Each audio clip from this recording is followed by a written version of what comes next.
Hello everyone, Medical Esthetician Len here at ang treatment na ginagawa ko sa aking pasyente ay tatlo po.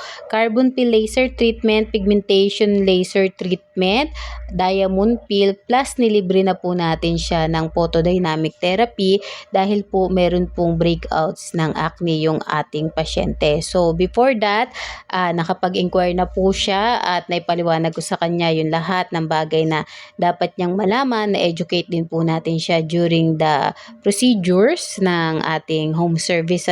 So again, home service po, palagi po akong available. Mag-message lang po kayo sa number na nakikita ninyo sa screen. At the same time, mag-PM lang po kayo sa akin dito sa aking FB account para po ma-schedule natin yung inyong treatment. Ang ating mga procedures po na meron is facial of your choice, whitening facial, anti-aging, anti-acne facial, at lahat po ng klase ng facial na kailangan po ng inyong skin. Meron po tayong skin evaluation. Tatanungin ko po kayo kung ano yung mga underlying medical condition ninyo dahil napakahalagang bagay po nun para malaman po natin kung ano yung pinagmumula noong inyong skin problem. So hindi po pwede na basta magpapagawa na lang ako. Kailangan po natin na alamin ang lahat ng root cause para po matarget po natin yun. Yun po yung isa sa pinaka mahalaga dahil madali lang po ang procedure.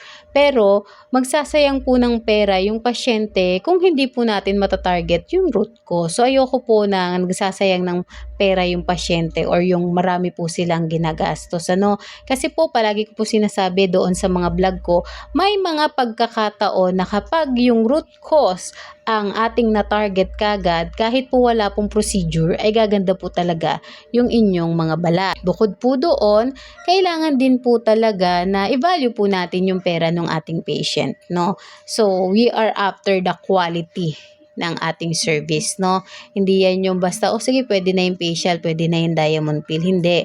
Kailangan matulungan natin yung patient natin kung ano din yung mga magagawa nila para mapaganda yung skin nila during the time na hindi na po nila tayo kasama. Because in my 13 years in aesthetic field, dito po sa derma, isa po sa talagang binild ko na rin na reputation is yung hindi lang pagkasama ko yung patient, pwede nila akong tanungin. Pwede po silang mag-text, pwede silang mag-call, may nagbi-video call also kapag po merong mga tanong. Doon naman po, nung nagkaroon ako ng sarili kong business, open ako kahit po hindi pa sila nagpapagawa. Natuturuan na po natin sila kung ano yung gagawin because may mga inquiry po talaga sa akin na hindi naman kailangan ng treatment.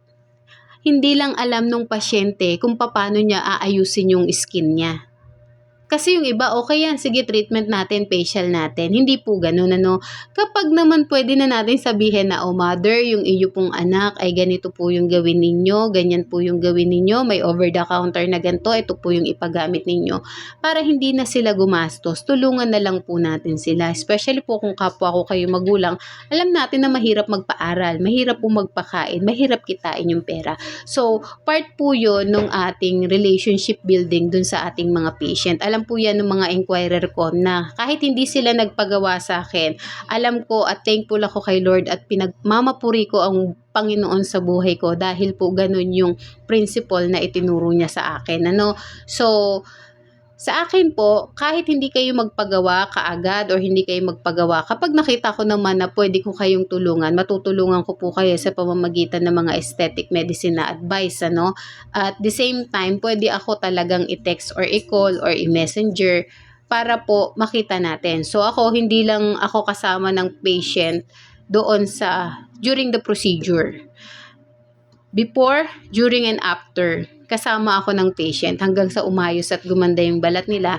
At nagpapasalamat din po ako sa napakarami din po nating mga patient na nagtiwala. So, syempre, hindi naman po mag-i-exist ang isang business kung wala po talagang nagtitiwalang pasyente. Ang nakikita naman po ninyo is yung pigmentation laser treatment. So, hindi po katulad lang yan nung may carbon kanina. Kanina po may carbon, ito naman po, nakapokus po tayo doon sa mga age spots ng ating patient. Meron din po tayo para sa tattoo removal at saka dun po sa eyebrow removal treatment. Meron din po tayo doon sa birthmark. So kung gusto nyo pong mag-inquire, mag-message lang po kayo at pwede nyo din po akong i-text dito po sa number na nakikita ninyo. At nitong mga nakaraan, puro kabataan po talaga yung aking mga nahahandle, puro inquiry. Pero puro libre din po itong mga to, no? Dahil nga, hindi ko naman kailangan singilin para lang dun sa advice. Dahil, syempre, ministry din po natin yun. Ano, ganito na lang po, mother, yung gawin nyo or tatay, nanay, ganyan yung gagawin ninyo sa anak ninyo. At may mga product din po na awa po ng Panginoon, nakakapag-share din po tayo sa kanila as sample. Tapos, pagka naubos nila, yun, bumibili na po sila. Another blessing naman po yun dun sa part natin, ano. So, ito pong ginawa natin is carbon peel pigmentation laser treatment with diamond peel at libre po yung photodynamic therapy ng ating pasyente. Again po, kung gusto po ninyong magpagawa, home service po ako. Pero kung kalapit barangay ko lang naman po kayo dito sa area, pwede po kayong bumisita sa simple ko pong bahay. Ano? So, like and share our video and also po follow our page. Yun lamang po. God bless everyone!